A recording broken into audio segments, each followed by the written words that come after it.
비극의 현장에서 카메라를 든 사람들이 분주하게 움직이는 모습을 여러분은 몇 번이나 보셨나요? 그들은 또 하나 벌어진 참사를 보도하기 위해 서둘러 달려온 기자들입니다. 물론 대중에게는 정보를 알 권리가 있고 언론 종사자에게는 직업으로서 취재할 권리가 있습니다. 그럼에도 우리 중 많은 사람들은 이런 참사나 범죄를 기록하는 이들이 어디까지 윤리의 한계를 넘어서는지 의문을 품게 됩니다. 여러분, 안녕하세요. 그렇다면 이 암묵적 도덕에 더해 정식으로 서명되고 비준된 국제조약까지 어겨졌다면 어떨까요? 바로 그 윤리의 금기와 국제조약이라는 이중의 규칙을 깨뜨린 이들이 스웨덴의 기자 헨리크 에베르트손과 카메라맨 라이너스 안데르손이었습니다. 2019년 9월 21일 그들은 852명이 목숨을 잃은 침몰선 에스토니아호의 잔해를 조사했습니다. 여기는 토픽입니다. 그럼 차근차근 살펴보겠습니다.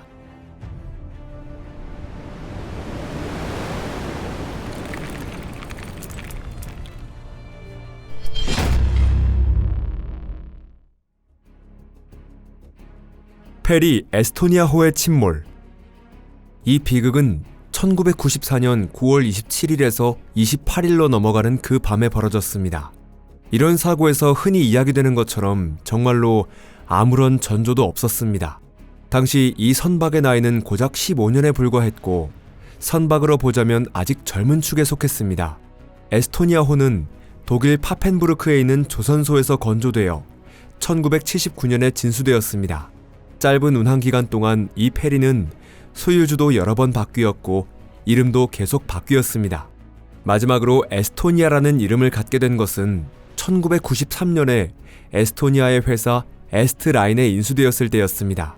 같은 등급의 선박들 중에서 에스토니아호는 표준적인 크기였고 전장 155m, 총 톤수는 15,000톤이었습니다.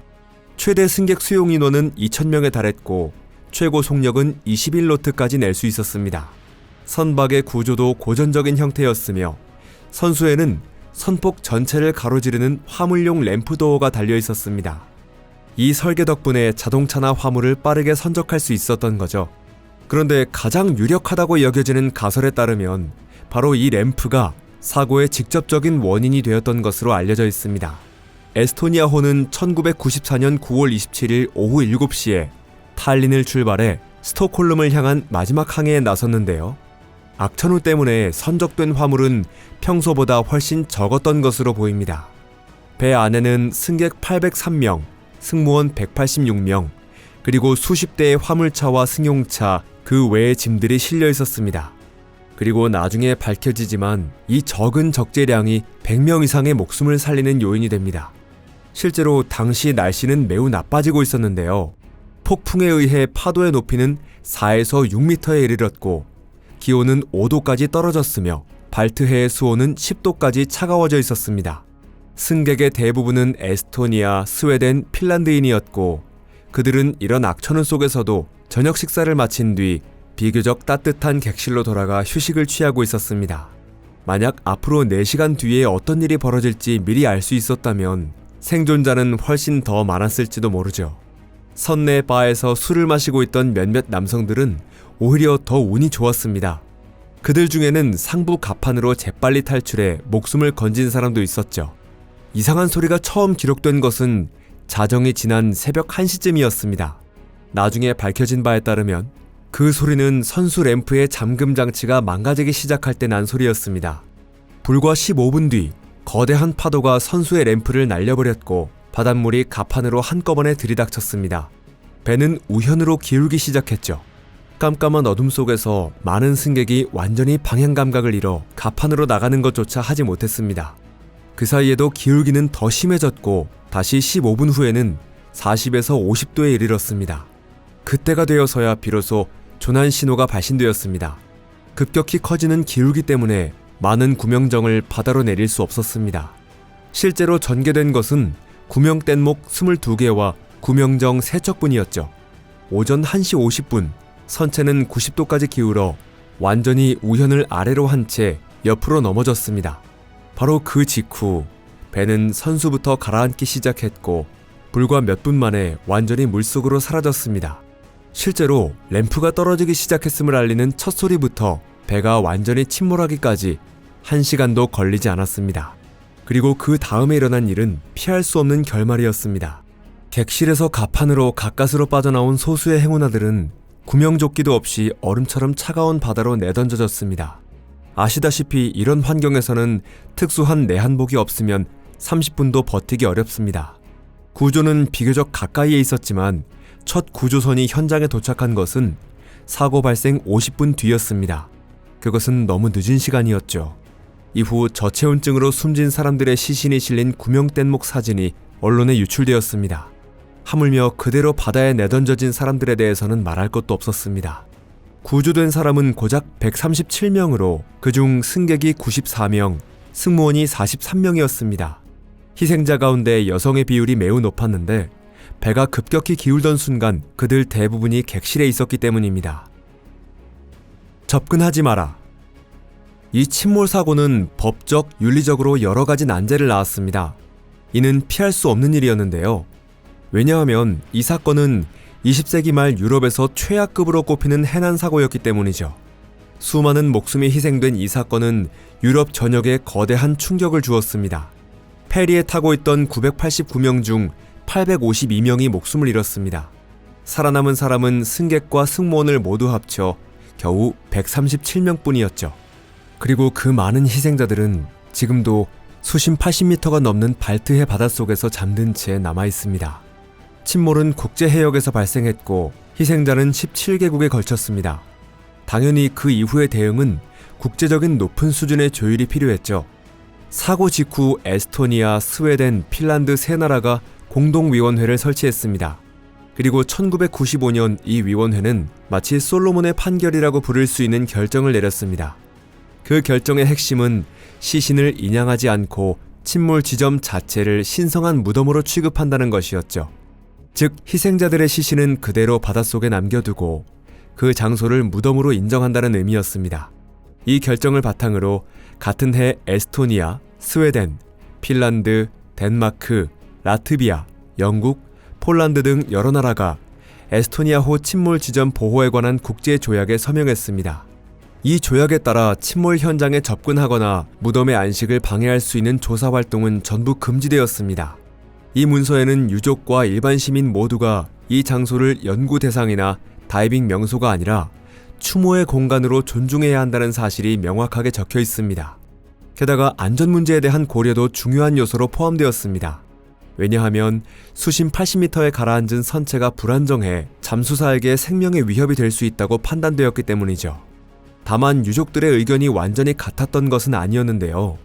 많은 유족은 시신을 인양해 전통적인 방식으로 장례를 치르기를 요구했습니다. 또한 일부 유족들은 보도에 따르면 사실상 그 대다수가 배의 침몰에 대한 공식적인 설명을 받아들이지 않았습니다. 그들은 사고 원인 조사를 계속하라고 강하게 요구했습니다. 사고 원인에 대한 여러 설. 공식적인 사고 원인은 사고 발생 2년 뒤인 1997년에 에스토니아, 스웨덴, 핀란드가 참여한 그 공동위원회에 의해 정식으로 승인되었습니다. 위원회 결론에 따르면 페리 침몰의 원인은 구조적 결함으로 인해 선수 램프가 떨어져 나간 데 있었다고 합니다. 거센 폭풍 속에서 램프의 잠금 장치가 충분히 견고하지 못했고 결국 램프가 완전히 이탈했다는 것이죠. 그 틈으로 바닷물이 차량 갑판으로 한꺼번에 들이닥치면서 배의 균형이 무너지고 기울고 결국 침몰에 이르렀다고 설명됩니다. 또한 위원회는 승무원의 대응 능력이 부족했고 대피 체계에도 문제가 있었다고 지적했는데요. 하지만 일부 유족들과 생존한 승객 및 승무원들은 이 공식 견해에 이의를 제기했습니다.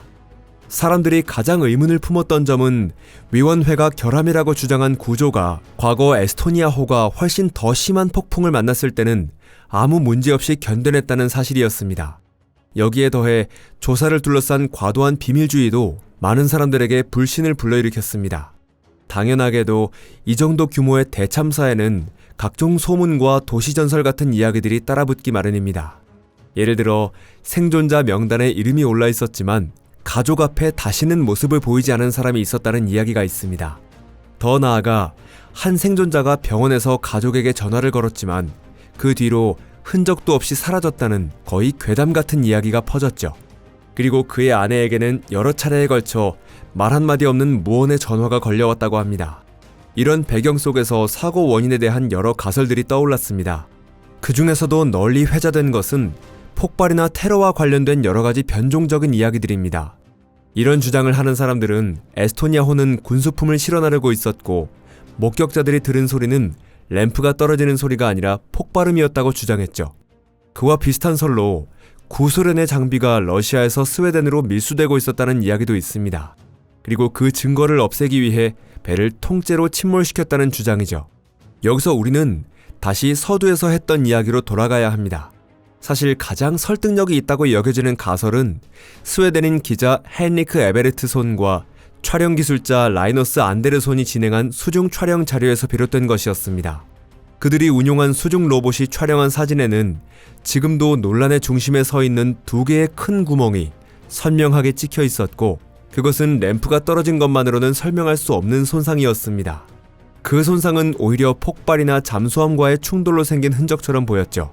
일부 보도에서는 사고가 스웨덴 해군의 훈련과 우연히 겹쳤을 가능성도 제기했지만 공식적으로는 인정되지 않았습니다.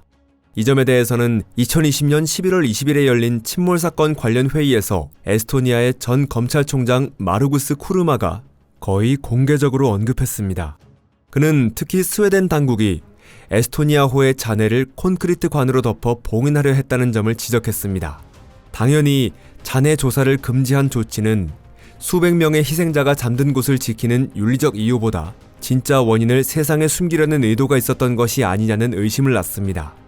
그렇다고 해도 폭발설이나 잠수함 충돌설 자체가 발트해의 이웃 국가인 에스토니아와 스웨덴을 이간질하기 위해 꾸며진 것일 수도 있습니다. 그리고 그로 인해 가장 큰 이익을 얻는 쪽이 러시아일 가능성은 어렵지 않게 상상할 수 있죠. 그렇기 때문에 독립적인 언론의 조사야말로 의혹을 걷어내고 진실을 드러내는 열쇠가 될 수밖에 없었습니다. 따라서 스웨덴 기자가 어겼다고 여겨지는 윤리규범의 문제는 겉으로 보이는 것 이상으로 훨씬 복잡한 사안입니다. 이 문제는 너무나 얽히고 설켜 있어서 판사들로 하여금 서로 완전히 반대되는 판결을 내리게 할 정도였습니다. 예를 들어 2021년 2월 예테보리 지방법원은 이 기자 두 사람에게 무죄를 선고했는데요. 그러나 2022년에 항소심 법원은 이 판결을 취소하고 사건을 다시 심리하도록 돌려보냈습니다. 그리고 같은 해 9월 지방법원은 재심 결과 스스로 내렸던 무죄 판결을 철회했습니다. 법원은 기자들이 무덤의 안식을 침해했다며 유죄를 선고했고 표현의 자유보다 무덤의 존엄을 지키는 공익성이 더 우선한다고 판단했습니다. 기자들은 항소심 법원에 다시 불복을 제기했지만 2023년 3월에는 오히려 지방법원의 유죄 판결이 유지되었습니다. 그들은 스웨덴 대법원에도 상고했지만 심리 시작조차 허용되지 않았습니다. 결국 기자에게는 22,400크로나 약 2,088유로, 카메라맨에게는 18,800크로나 약 1,752유로의 벌금이 부과되었죠. 현 시점에서 에스토니아호 침몰 사고에 대한 조사는 공식적으로 종료된 것으로 되어 있습니다. 유족들은 지금도 정기적으로 재조사를 요구하고 있지만 그 목소리는 받아들여지지 않습니다. 많은 사람들이 현재의 공식 설명은 불완전하고 설득력이 부족하다고 확신하고 있습니다.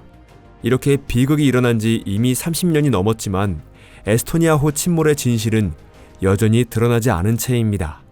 이 영상이 흥미로웠다면 좋아요를 눌러주시고 친구들에게도 공유해주세요. 시청해주셔서 감사합니다. 그럼 다음에 또 만나요. 안녕히 계세요.